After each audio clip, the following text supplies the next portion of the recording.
So which path am I going to take and strive for that? We're not always going to make the mark, but that's what we strive for. And so I figured, why not start out with, we have an idea of dating and relationships, but I figured, why not start out with what little kids have to say about dating, love, and relationships. So this is from Howard, age 8. The rule goes like this. If you kiss someone, then you should marry her and have kids with her. It's the right thing to do. And this is my favorite, Callie, age 9. Never kiss in front of other people. It's a big embarrassing thing if anybody sees you. But if nobody sees you, I might be willing to try it with a handsome boy. But just for a few hours. Okay, Callie, we need the chastity talk. So, but I thought that was really cute. But honestly, like, we do live in such a mixed up culture because right now we have single people who pretend like they're dating people who act like they're married, and married people who act like they're single. So it's like, how do we get back to this? I remember listening to a talk, it was either Jason Everett or Christopher West, and someone came up to him and they said, hey, like, you know, it's just a great job what you're doing because, man, the culture just like glorifies sex. And let's say it's Christopher West, he turned to this guy and he said, no, the culture doesn't glorify sex. The church glorifies sex, and the culture fails to see its glory. Because so often we hear like, well, the church is down on sex, and it's like, we know it's actually just the opposite. We hold it in such a high esteem. So really asking ourselves, like, well, why do we live this out? And I know for me, I had to definitely ask myself that. I grew up in an Irish Catholic home, and so any Irish Catholics in here? Anybody? Okay, so my dad is Italian. My mom is Irish, and we just grew up and we really didn't have these conversations. I knew what not to do. Okay, like no drinking, no premarital sex, no drugs, no, building a drug lab in my room on Wednesday nights. Like, don't do that. Okay. So, but we didn't really get into the why behind any of it. And so, especially like my mom didn't grow up with those conversations, so I didn't have those conversations. And my dad has an illness, so it affected his health cognitively and physically from a very early age. And so I didn't really grow up with any kind of understanding, no idea of like the morality behind it. And so if we don't have that in place, of course I don't blame my parents for that, but if we don't have that in place, it's really easy to go off course. So I got to college and I didn't have like a good relationship. I didn't know like male affection, healthy male affection. And so I ended up getting really mixed up with this guy in college, and it was a really toxic relationship. And so it really made me wonder, like, obviously I got out of that, but it really made me wonder, like what am I doing with my life? Like, where do I see myself going? And I remember even when I was younger, my mom would always bring me to the Adoration Chapel. And so even when I wasn't living out my faith, I always found myself back in the Adoration Chapel. And it was like the only place I had peace, even though like I wasn't really praying. I was like a cafeteria Catholic. I was in and out. I was like partying and then going to adoration. But that's the only place I found peace. And so, God has a way of working through all of that. And my sister, when several years ago, she got me this book. It says, Would You Date You?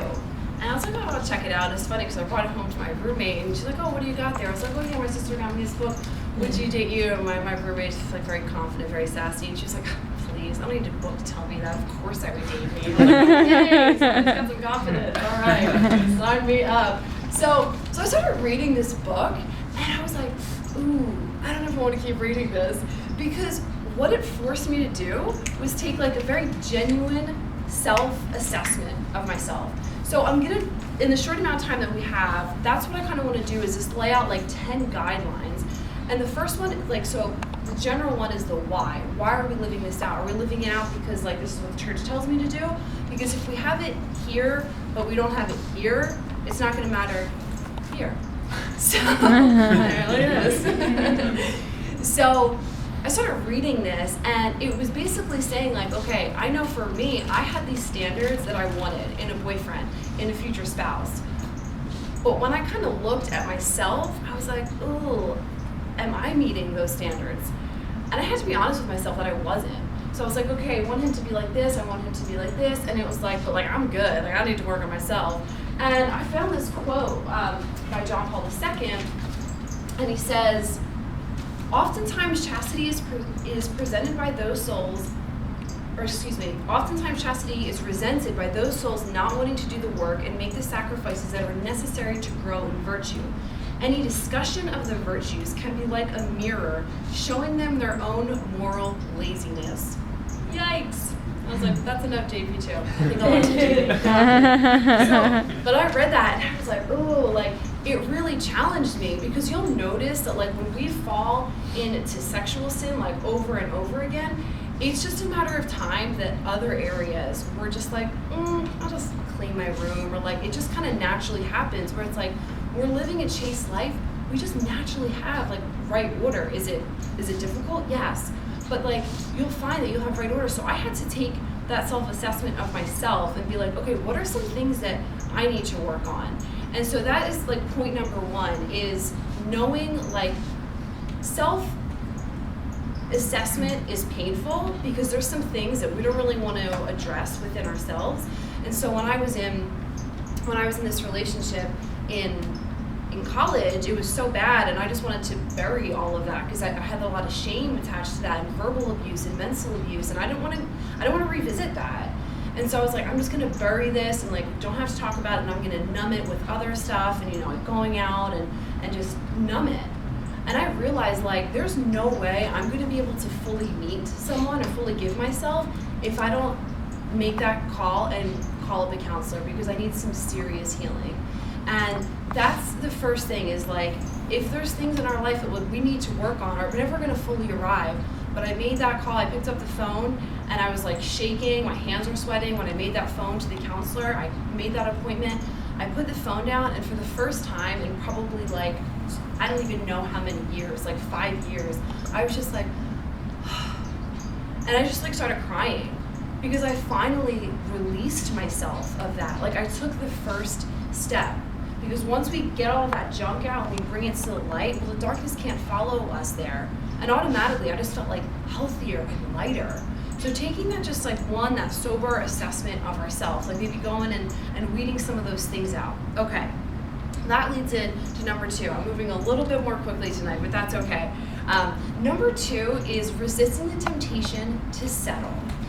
And I think this can be really difficult, especially for young Catholics who are striving to live out their faith, because it's so difficult to meet someone. I mean, even in Mass, like during the petitions, it's like, okay, pray for married couples, okay, pray for vocations to the priesthood and religious life. And I would be sitting there in the pews, I'm like, hello, down in front, what about me? I'm just like, I'm just getting, all upset in the front row there. But really, like, it can be so hard, and then sometimes there's a temptation to kind of over-spiritualize the relationship when you're Catholic. Okay, it's like, he's Catholic, she's Catholic. I think that's one of the most frustrating things, is that sometimes we're like, oh, I'm going to set you up with so-and-so, and like, he needs a girl like you, or like, he needs a guy like you, and it's like, I don't want to date a project, I want to date a person.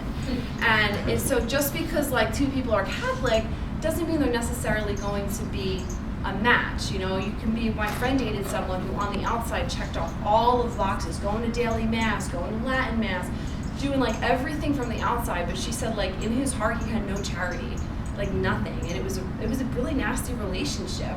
And so really kind of like uncovering that. But I think this can be hard just for the longing that's within all of us. I remember before I came back to my faith, I found myself I was dating this guy, and he was like, look, are we gonna get married or not? And I was just like, married? Like, I knew I wasn't called to marry him. But I also knew that if I broke up with him, then like that's gonna be like, I'm gonna be single. And I don't wanna do that, because at least I have someone right now. Because there's that longing where it's like, I don't know, like there's this ache within us where like we want it to be loved, we want to be desired, and that's good, like that's good. But it's just the ordering of that. And so when I did end that, because I knew that I had to, that's when we have to be so alert, because that is when like the enemy just kind of sweeps in with these kind of things. He's like, why did you do that? You're never gonna meet someone like that again. That was probably your only chance. Like, have you seen the dating scene? And it starts planting these thoughts in your head, and starts like assailing you, where it's like, well, maybe if I just lower my standards. Like, has anyone ever said like, well, your standards are too high? It's like, no, keep our standards as high as heaven, because the right girl and the right guy will rise to meet them. And if they don't, they're not the right person. That's why chastity gives us clarity. One night I was out with my cousin, and these guys come over and they start talking to us, and the one guy's like, oh, Katelyn, what do you do? And I'm like, oh, this is always fun. And I'm like, well, I'm a chastity speaker, feast your eyes. And he's like, so let me get this straight. You're like really not having sex until you're married. And I was like, yes, and I haven't spontaneously combusted yet. And he was like, whoa, I'm sorry, this is my guy voice. I'm so sorry. It's not really how you guys talk. This is very like a bro voice. And he's like, whoa, like I gotta know. And I was like, I'm sorry, like what do you have to know? And he's like, well, I gotta know if like we're compatible, because like that's like really important to me. And I was like, okay, let me get this straight. I was like, hey, I'm with you. I want to be attracted to the person that I'm dating. I think that's important. You want to have chemistry. I'm with you. He's like, yeah, exactly, yeah. I'm like, all right. Let's just say, like, if you marry this girl, though, so let's say you marry her, 5 years in, 10 years in, it's just maybe, like, not as new anymore for you. It's just, like, not as exciting. I said, are you going to, like, trade her in for a newer model when you get bored? And I said, because, we test drive cars, not people. And he was like, he didn't like that, right? He was like, well, I just gotta know. And I was like, okay, bye.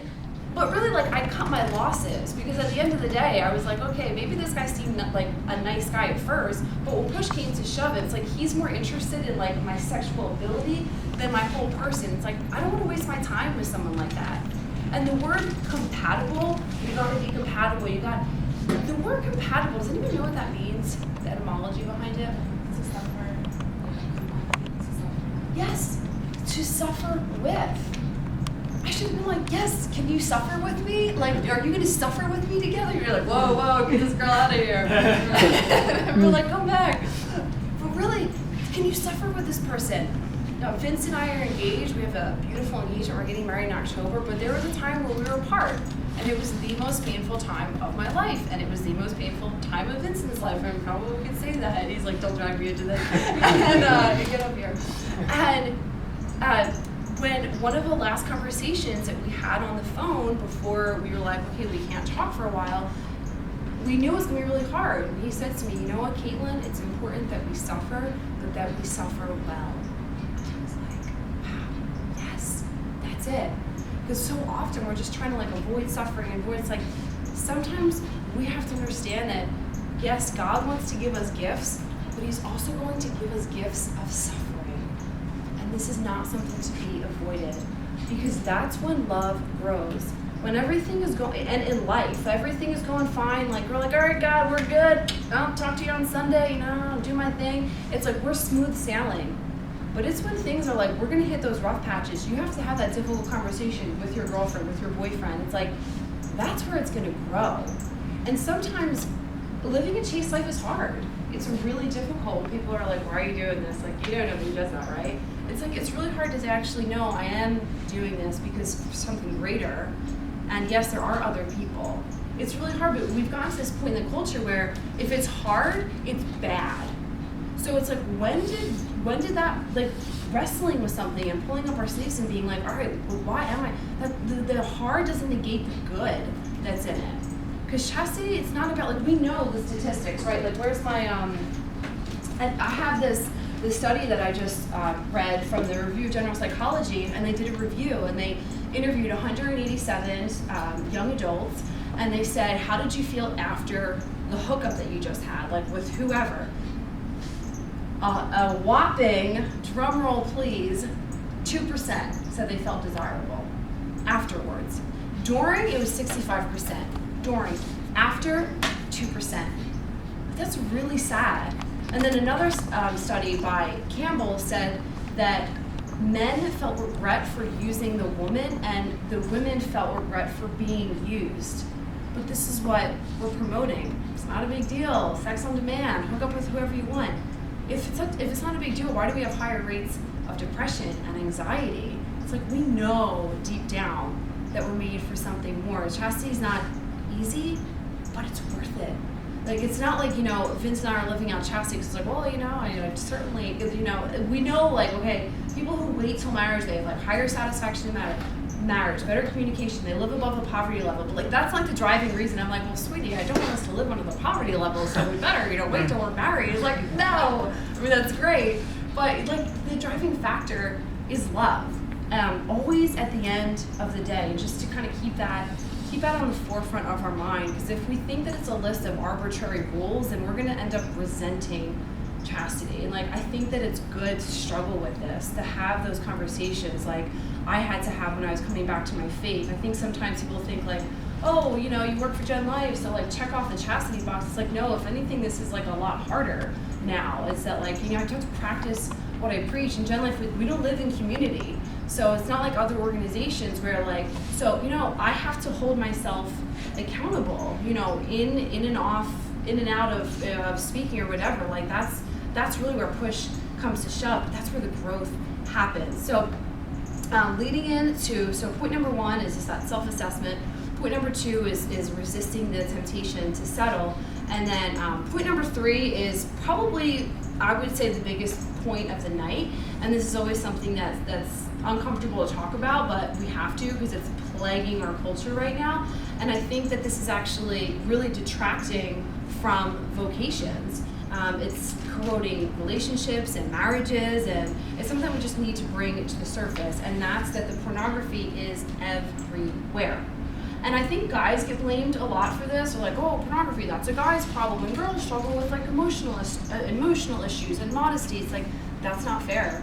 I know girls who have been addicted to pornography, and to say that it's a guy's problem, it's like, obviously, guys are more seduced by what they see, ladies are more seduced by what they hear. That's why we have like this 50 shades of crap. That doesn't really appeal to the guys. That appeals to the girl because it's all this descriptive language, but that doesn't really appeal to the guys so much. And Audrey Saad, who speaks openly about this, big Catholic speaker, she said, you know what, when guys are watching pornography, she's like, they all kind of like joke about it. She's like they're in their own prison, but they're all in their own cell and they're all together and like, oh, we'll get out of here someday. She said, but when you're a girl struggling with it, you feel like you're a prisoner, but you're in your own cell and no one else knows. And because you're a woman, there's so much added shame to it. I heard another girl say from another speaker, she said, I don't even sin in a feminine way. It's like, wow. The shame that we attach to that. And G.K. Chesterton says that every man who enters a brothel is looking for God. Wow. And sometimes I think it can be harder too for guys. Like, I think girls, we just have a natural, we can kind of disassociate like the lust from the attraction. I do think this is more of a struggle for guys. And what's his, again, going back to John Paul II, he has this awesome quote, which it always cracks me up when people are like, the church is down on sex. I'm like, Pope would not say something like this. Okay, hold on. Okay, he says, the person who is truly chaste is able to direct our erotic desire toward what is true, good, and beautiful, so that what is erotic also becomes true, good, and beautiful. This is from Theology of the Body. Like, that's amazing. That's beautiful. To say that, like, that desire that we have for that man, for that woman, like, that's good. But Satan doesn't have his own clay, so he has to take the of God's creation and distort it and twist it.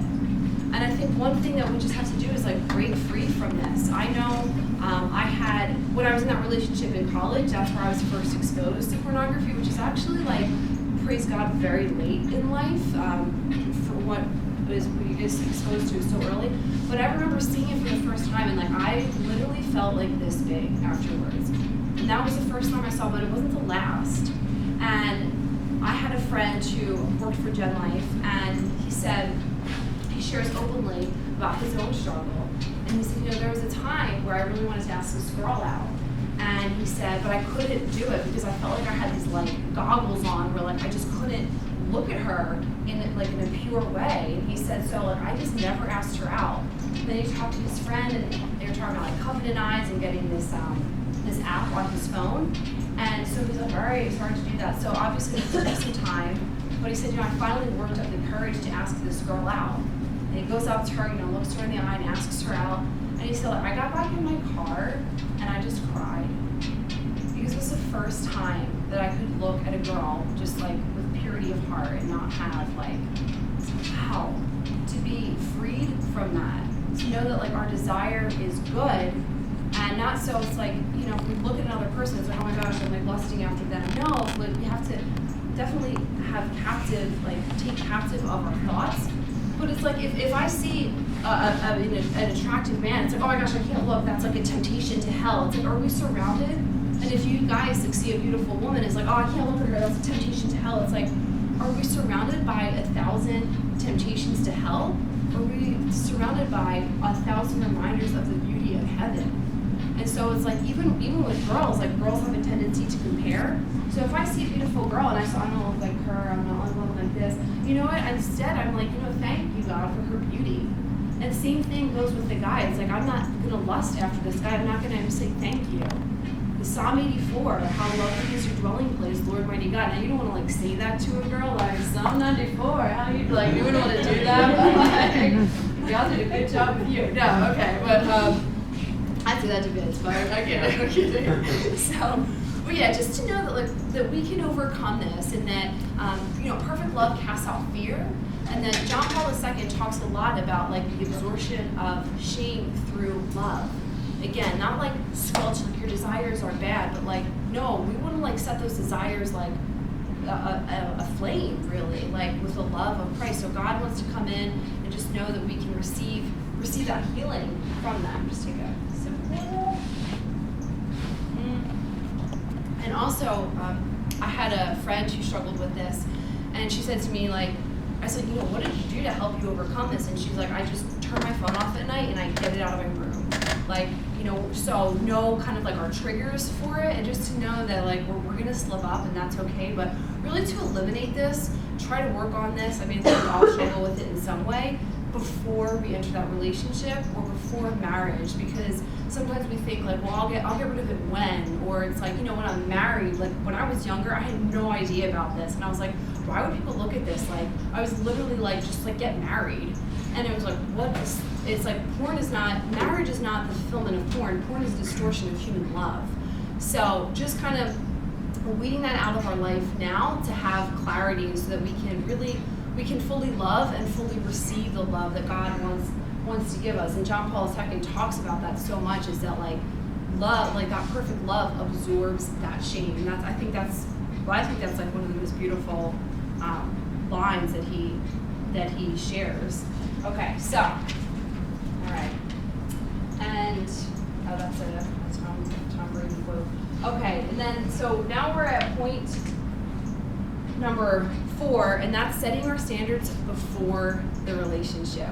So sometimes we can meet someone and we really might like them, and just kind of, but if we don't really know where we stand, then we're gonna find that we're just gonna be kind of teetering. And I have found like it's a lot easier to live out chastity if you already set your standards before the relationship. Like, I remember like just going out and telling people like, guess what? Like I'm not gonna sleep with you the first date, second date, third date, fourth date, like not until I have 2 rings on my finger. And if like you could stick around, then great. If not, and I found that, you know, some guys are like, oh yeah, like that's awesome, but like when push comes to shove, it's like, no, I can't do that. It's like, okay, well then I'm not gonna waste my time with you, and don't waste your time, because you know what, your time is too precious. And that's again like going back to not settling, because it can be hard not to stay in these quasi relationships, but to realize that the longer I stayed in that relationship with that guy that I knew I wasn't called to marry, like I was really distracting myself from my vocation and possibly like detracting him from his vocation too. So like that really not fair. So setting our standards before the relationship. I had a friend who was dating this girl, and things got physical pretty quickly, but they really liked each other. And so he told her like, hey, I really feel like we're just kind of like doing too much, like every time we hang out, like we're not doing anything else, we're just being really physical. So he told her like, I'd really just kind of like to you know, pump the brakes on that.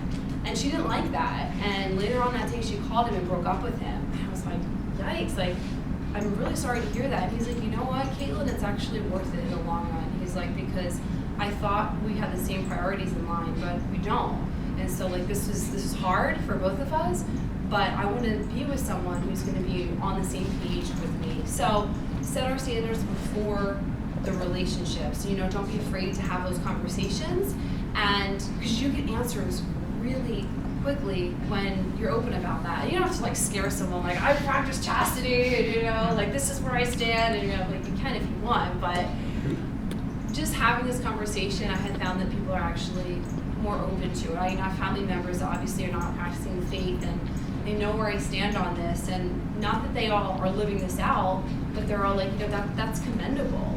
You know, there's honor, and it's noble. It's difficult, but there's honor in that. So that's point number 4. And then when you're doing this, you also get answers to questions like, when you're setting your standards, who does this person hang out with? You can tell pretty virtually anything about someone by who they surround themselves with. There's like that quote, like, tell me who your friends are and I'll tell you who you are. So find out, and then obviously helping out to discern alone. And then point number 5 is just to be open to new experiences and exploring other vocations. So when Vince and I first met, we met on a pilgrimage to Poland for World Youth Day, and he was a seminarian at the time. I did not know this, okay? So I did not know this until like 6 days into the trip. I'm like, why do these guys get like special privileges? So anyway, I didn't know that, and I thought like, okay, maybe God is calling me to the Sisters of Life. And I kind of just ignored that because I was like, no, like that's scary because that's religious life and I don't want to go there. But I kept like thinking to myself, like, I don't want to be like married and always have to think like, what if? And I started volunteering with the sisters. I started going on retreats with them. I love their charism of working with single pregnant mothers. And I was like, I love this. Like maybe God is calling me here.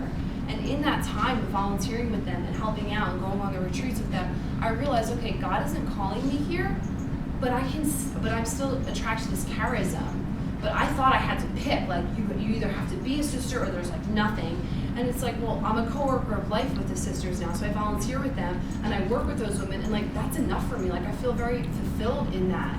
And in doing so, that has helped me to I guess kind of solidify my vocation right now in marriage. And you know, Vince would say the same thing about like the seminary, is that we talked about this earlier, like it's just good formation. Sometimes it can be like, oh, okay, you know, priesthood, yeah, he's off, or like religious life, but just exploring this, like there's so much growth in that. Like I learned so much just about myself in being with the sisters, and you know, just you know, your prayer life and all of that, because like at the end of the day, I mean, most of us will be called to marriage, but like even if Vince and I weren't going to get married, like he's not going to complete us. Like we were speaking in a high school earlier, and we were telling the teenagers, we're like, you know, he's not my everything. And we're just like, oh, we're like shocked by this. I'm like, can you believe that? And he's like, and I'm not his everything. But that would be a really heavy responsibility.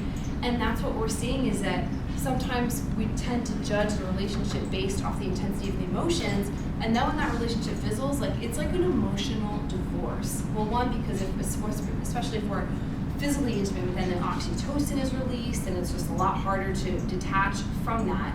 So, but knowing that like that's not the fulfillment. I remember we do beach outreach, and we go and we talk to like teenagers who are there like partying and drinking and doing the whole bit, and they're like tanning, and we're like, hey, let's talk about, you know, dating, relationships, and chastity. So that's always fun. They're like, I'm going in the water. I'm like, I'll join you. So, but I remember I was single, and this girl I was talking, they were like in her late 20s, and she said to me, she's like, there was like 5 of us, and she's like, well, what are you gonna do if you don't get married? And I was like, who wants to take this one? She was like, no, you. I'm like, oh. It's like, what are you gonna do if you don't ever get married? You still live out chastity? I just didn't think it was possible. And I had to really, it was like a very like, whoa, like I always thought about it, but you know what's different when someone like asks you? It's just like more real. And I was like, I would still live out chastity. And she was like, well, why? And I said, well, why not? I said, because this is still the most fulfilling. Like, I don't want to do whatever I want. That's not freedom. Like, that's enslavement. And I said to her, like, I would still be living this out.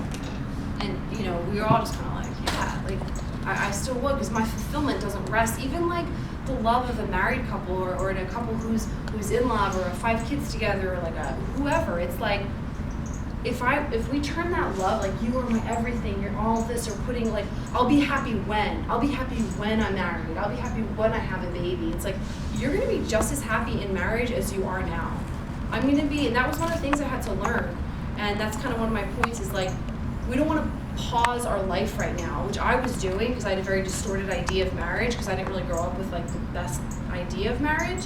Because my mom was like, mom, dad, disciplinarian, she was everything. And so like I put that into my future spouse, but I realized like I have to start living my life now.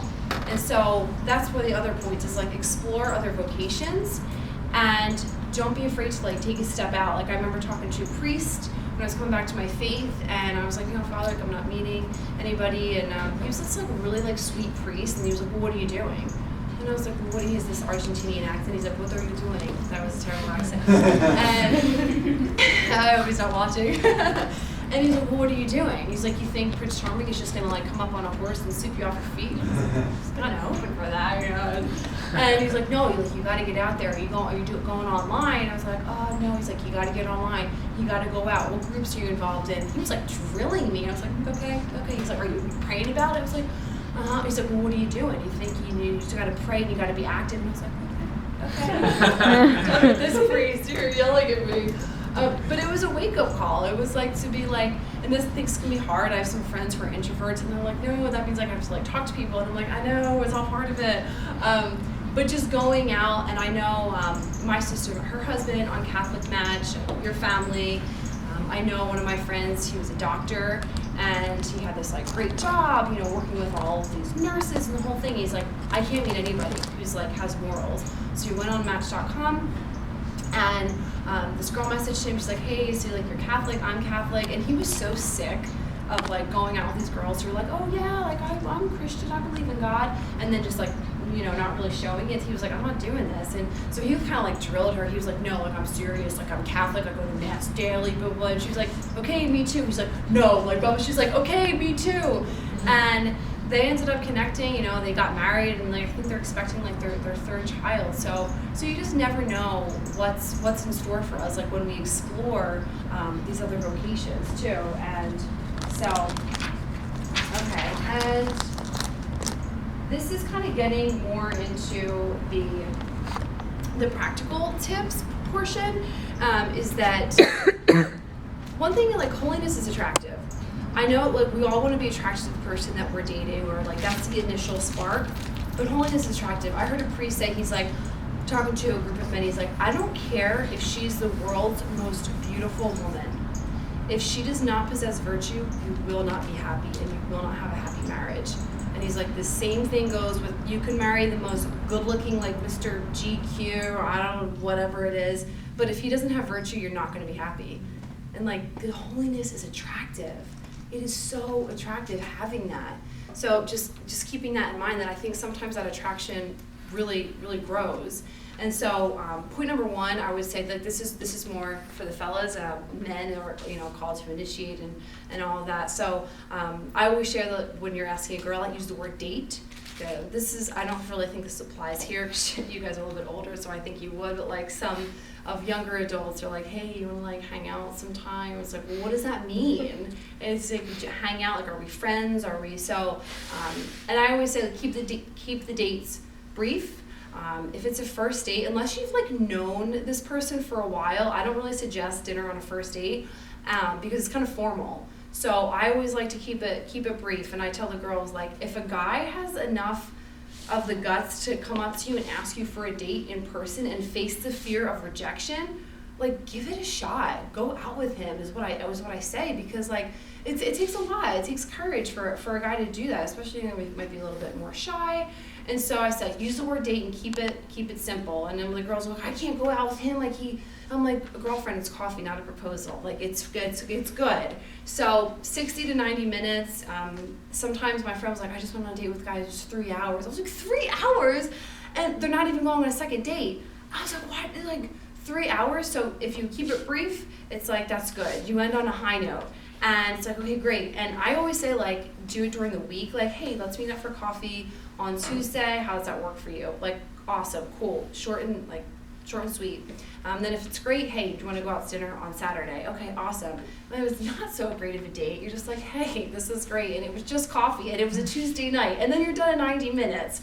So just keeping it short and sweet. And then the purpose of dating, obviously, again, is, well, you guys know what the purpose of dating, right? Yeah, to find a spouse. You're either going to marry this person or break up with them. Or if you're a high school boy, there's a third option, which is that, like, he's like, well, you like her ex-boyfriend, and like you guys like might fight or something. I'm like, no, that's not the third option. So pursue, discern, and then like when we're in this period of discernment, I think it's really good to have check-ins with the person that you're dating, like whether you're single, dating, because there's stages to a relationship, which I think we kind of forget about sometimes. It's like, well, I discerned, like, okay, I've discerned I should ask you out. And it's like, okay, well, go for it, but also like discern with authenticity and then pursue with clarity and date intentionally. So, like I had friends in college who were just like dating to date, and there's no outcome to it, right? We still see that, right? It's like people move in together and there's no timeline. They just move in together, and it's like, are you guys gonna get married? Well, we'll think about it. Like, you guys have been living together for 5 years. Like, what's there to think about? So just having that and check-ins, like, hey, how are you doing? Where are you at? This goes a long way. And then stages to the relationship, and like just asking them, like, hey, I'm not seeing anybody else. Like, I don't know if you're seeing anybody else, but like having that conversation so that the girl knows where you stand and you know where he stands, and etc. So that's that. And then this is my final point, and this is probably the most important point of the night, since we cannot do any of this without God. And I think now more than ever, we have a lot coming up against the family, a lot coming up against human sexuality right now, especially against the faith. So I think this is a time where we really have to roll up our sleeves and like really get in there with prayer and the sacraments. And so these things, like there was a period of time where, any coffee drinkers in here? Okay, yes, good. All right, rock on. So I have coffee like 3 times a day. So I don't even think about it when I'm having it either. I'm just like, so there was a period of time where on Monday mornings I decided like no coffee. And I was going to offer this up for my future spouse. I was like, no, I'm not doing any coffee, and I suggested that to a bunch of middle-aged women, and they were not happy with that. And I was like, you just give up coffee on Mondays, and they looked like they wanted to like rip my head off. And I was like, or like something else like later, and like just have some tea. Oh yeah, they were like, don't take that from me. So so yeah, like I didn't have coffee. Was I a little grouchy? Yeah, of course, but that's okay. So. I had so many masses said for my vocation. I mean, like, I had so many masses said, consecutive masses. And I went through the Dominicans. Like, I love the Rosary, Our Lady, woohoo, she's awesome. So, making holy hours. These are things that are so powerful. When Vince and I were apart, there's a lot of spiritual aridity in that, where I didn't feel God at all, like nothing. Sometimes I would go in adoration, I'd be like, oh, Jesus, I love you. Like, I just like feel God sometimes, and you're like, I love my faith. And other times you go in, and I'm like, how is this not just a piece of bread? Like, why am I here right now? I don't feel anything. Nothing's different about me. Nothing's changed. And there's this temptation to just kind of walk out. And I've made that my prayer too. Like, I'm really angry at you right now, Lord, and that's all I'm going to say. I still love you, but I'm very angry. Stormed out of there. And but, God, he's God, he can handle it. So, but we're like really doing that, like, praying the rosary, like, those prayer and sacrifices. Confession is so powerful to help weed out those vices. And it's not like we're ever going to fully arrive. Like, it's not like, once I met Vince, I was like, hey, I'm perfect now. I'm like, no, like my flaws in marriage are going to rise to the surface. That's like water and oil. Like, my flaws are going to rise to the surface even more. And so be open about that and honest, that the more we avail ourselves to confession and adoration, we cannot go into adoration and leave left unchanged. Like, we simply cannot, even though we don't feel it. And, sometimes that's when God is doing the heavy lifting, is when we don't feel anything. Like he's putting us to sleep, kind of like spiritually, it feels like sometimes, and he's going in and like he is working. I don't know if you've ever have you been on a retreat? And they give you like an hour of free time sometimes. Okay, and people are like, I'm gonna go for a run. I'm like, I'm exhausted. I'm just getting back from 5 miles. I'm like, what? I need to take a nap. I'm like so tired after retreats. No, I talked to my spiritual director. He's like, yeah, because like God is seriously working on you. I'm like, well, could he just like warn me or something? But that like to know like that's really when God is going in. So sometimes we don't see the fruit of our prayer until after. Like Vince and I reconnected completely. We did not plan this. Like we didn't talk for months. No phone calls. Like nothing. I had no idea like what he was doing in life. We don't even live near each other. And I had a devotion to Our Lady of Guadalupe. I consecrated my vocation to her like even years before I even met him. And so when we met, we were chaperoning at a conference in Steubenville. We ended up reconnecting, and like a couple weeks before that, I met with the Sisters of Life, and that retreat house was Our Lady of Guadalupe. The group that I went with was to Steubenville, was Our Lady of Guadalupe. I mean, she's just been following us, like, it's crazy. And then, like, in my journal, well, yeah, exactly, yes, it's crazy. So, God, I was like, where are you? And he's like, shh, I'm working, like, just get out of my way. I'm like, okay, fine. So, but that's like the final message. It's just like, I just want to leave you with hope, because I know that it is really difficult, and I've had so many nights in the Adoration Chapel just by myself. Sometimes I'm like, I love this. Sometimes I'm like, this is really hard. I remember one Valentine's Day was particularly difficult. I wasn't practicing my faith. I felt like I was just floating through life, and I went to the Adoration Chapel, and I was there, and is it even an Adoration Chapel if you don't have like one little old lady in there? I mean, right? So I was like, it's just standard. So I go in, and I don't even know what happened, but the floodgates just opened. I just started crying, like I was like heaving. I'm like, I just can't stop. It was funny because it's Valentine's Day, so I'm like, I keep it together. And these little old ladies like rush over me like, what happened? It's Valentine's Day, like, who did this to you? What's his name? I'm like, no, it's Jesus. That's Dr. Peter Kreeft says that hope is the forgotten virtue of our generation. And I think that's something that we really need to revisit, that even though things are really dark, is that God has a plan. Like he sees every smile, he sees every tear.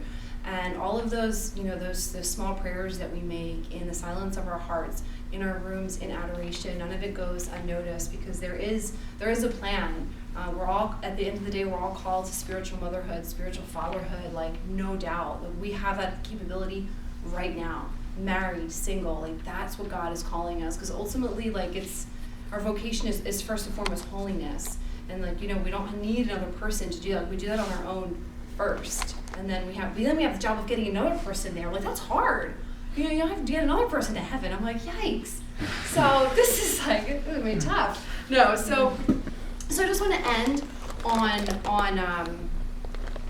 building our interior life, and then prayers for purity, which you may have already known, but Our Lady told us to the saint, 3 Hail Marys in the morning and 3 Hail Marys at night for purity. Like, they're super, super powerful. So have masses said, pilgrimages. I wanted to go to Fatima for the 100th year anniversary. Like, I did that. I didn't know anybody, but I was like, I want to do this. And we're not going to see those graces until we get to heaven, but they're going to come out. So just want to end with this quote by St. John Paul II. It says, "Remember that you are never alone. Christ is with you on your journey every day of your lives. He has called you and chosen you to live in the freedom of the children of God.